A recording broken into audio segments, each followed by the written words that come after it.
और अब रुख करते हैं जंग की तहसील अहमदपुर सयाल का, जहां अवामी खदमत पार्टी और अहल सुन्नत वल जमात की तरफ से कायम किए गए सस्ते होटल से अवाम की एक बड़ी तादाद मुस्तफीद हो रही है। मजीद तफसीलात नुमाइंदा सिटी न्यूज़ अहमद चौधरी से।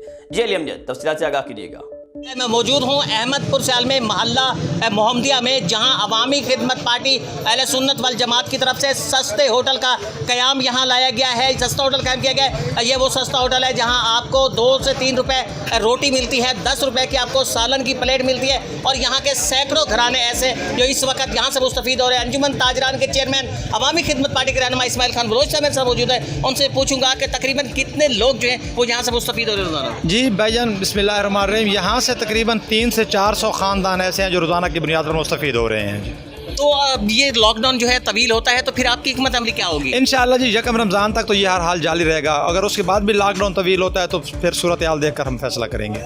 गुफ्तगू आपने सुनी इस्माइल खान बलोच अंजुमन ताजरान के चेयरमैन अवामी खदमत पार्टी के रहनुमा। उनका ये कहना था कि उनका ये सस्ता होटल के जहाँ से 10 रुपए की सालन की प्लेट मिलती है, 3 रुपए की रोटी मिलती है, ये जारी रहेगी। उनका ये भी कहना था कि लॉकडाउन जब तक होता है तो वो ये जारी रहेगी। माह रमज़ान के अंदर उनकी हिकमत अमली जो है अभी तय नहीं की गई, लेकिन अगर लॉकडाउन तवील होता है तो माह रमज़ान के दौरान भी उनकी ये सर्विस जो है ये इफ्तारी के औकात में जारी रहेगी।